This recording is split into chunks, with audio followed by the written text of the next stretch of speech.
Well, welcome back to another segment in Friends in the Faith, and I am just so honored to have one of my greatest friends here. Not only is one of my greatest friends, but he's one of my favorite pastors because he's a pastor of pastors and he's a pastor to me personally. I'd like to introduce y'all to Pastor Grantley McLeod. How are you doing today? Oh man, how y'all doing out there in TV land? Pastor, you know, we've been working together doing Schenectady ministry and Albany ministry and just ministry beyond for so long. A few years now, probably about 3. Tell them about your testimony a bit. Who you are, where you've been, and what you're doing now. Well, my testimony is one of those abnormal testimonies. Probably more normal. Grew up not knowing Christ. Went to college, ended up marrying this awesome lady by the name of Joyce. Awesome wife of mine. Moved back to New York because she wanted to be closer to her family. And then what happened was we decided to go to church because we were about to have a son.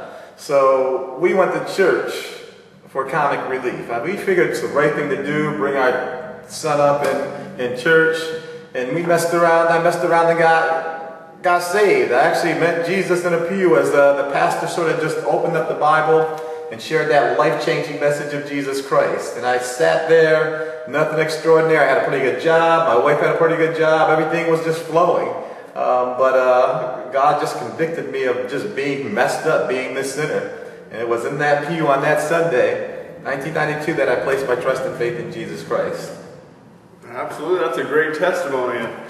You know what I like so much about Pastor G, and if you all don't think I'm ordained or you all are upset that I'm ordained, this is the reason right here. He's the man that led up the ordination process for me. And not only that, but he's the man and the reason that I got married to Katie. He's the one that married me and my wife off, and it's been good. It's been a steep learning curve ever since, but we've had a lot of fun in the process. And one of the things I appreciate you, Pastor, is just how real you are, how simple, how just easy you keep ministry. Pretty much the philosophy of having fun while getting it done. And you don't see that too many churches. They take it almost too serious. But what I appreciate about you also is that you meet people on that basic level.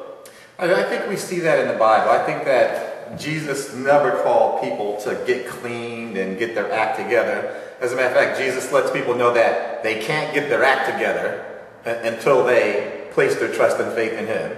And we're a simple church, and there's this simple but powerful message that Jesus came and He died, and he wants all of us to enter into this relationship with Him. So I do believe in doing ministry and having fun at the same time.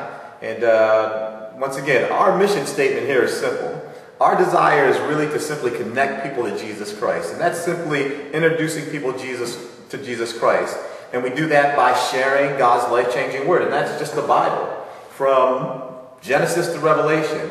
But we don't stop there. We continue on to show God's love. And that's just by serving. And Jesus says, you know what? I didn't come to be served, but to serve. And you know, the heartbeat of who we are is to be followers of Christ. And we're having a ball doing it here in Schenectady, New York here. And everything he said is very true. Now, what if you could just tell people one thing, and I know that's very hard to do, but if you can just tell people just something to encourage them or just maybe, you know, something to leave the people with, something that's maybe helped you or something you just like to share, what would that be? The one thing that I would leave with people is that you need to love people.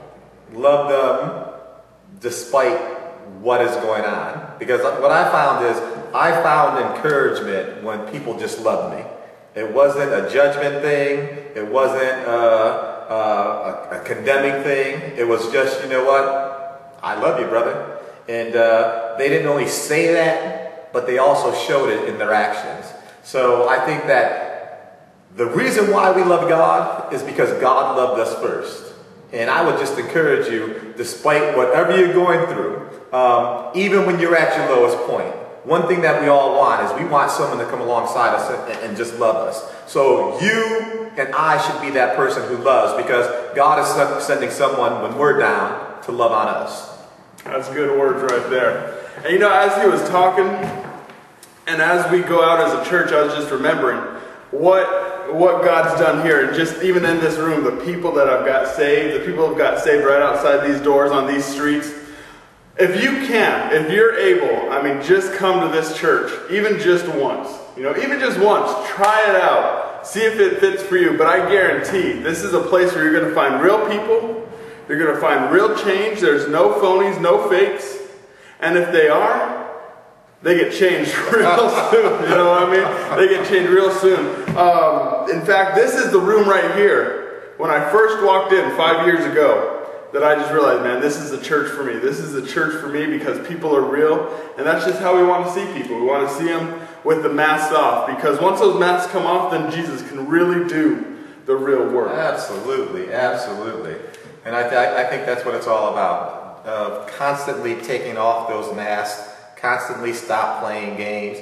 And you know, we have to work towards that, because that's oftentimes how we're programmed. But Jesus says, you know what? I came to strip away all of those things that are stopping you and stopping me from really having an authentic relationship with Him. And it's all about relationship, not about religion, but about relationship with Jesus Christ. That's absolutely right. So, if you can, tell them about the church, how they can find it, when it meets.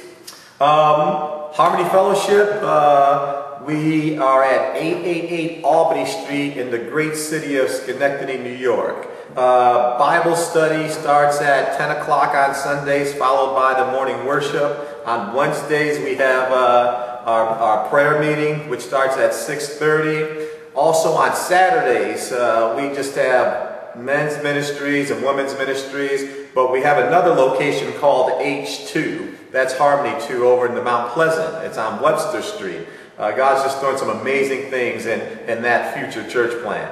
So if you're ever up here in New York, and if you're here in New York, stop by to see us, and I guarantee that you'll never be the same, not because of who we are, but because of who Jesus is.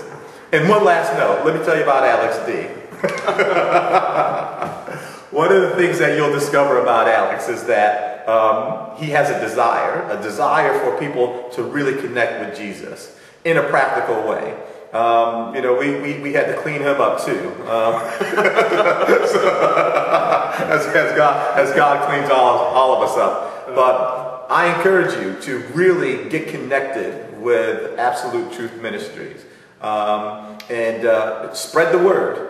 You won't be disappointed, because God is using him and his wife Katie to really not only reach cities, not only reach states, but really to reach the world for Jesus Christ. So plug in. This is a ministry we're supporting. I'll pay you for that later. And I'll be looking for that money. All right, again, Harmony Fellowship. This is a place where I learned to street witness. This is a man who taught me a lot. Most of it, you know, debatable whether it's good or bad, but this is a place, and this is a man, and this is a church that, if you can, get plugged into. All right? Message never changes, but the methods do. Peace.